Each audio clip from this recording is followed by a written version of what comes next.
بسم الله الحمد لله والصلاة والسلام على أشرف الأنبياء والمرسلين سيدنا محمد وعلى آله وصحبه أجمعين عيد وناكسن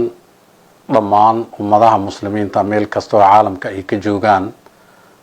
قارهان أمد الصوماليات وحانوهم بلييننا مناسبة عيد الفطرية إله أيام هاد إسكاله ونو سورتقلي أنه عافمات قبنا inaan bishii barakeysneed aan dhamaysano waxaan ilaah ka baryaynaa sanadkan sanadkiisa caafimaad qab iyo barwaaqo inuu nagu gaarsiiyo sidaan la soconno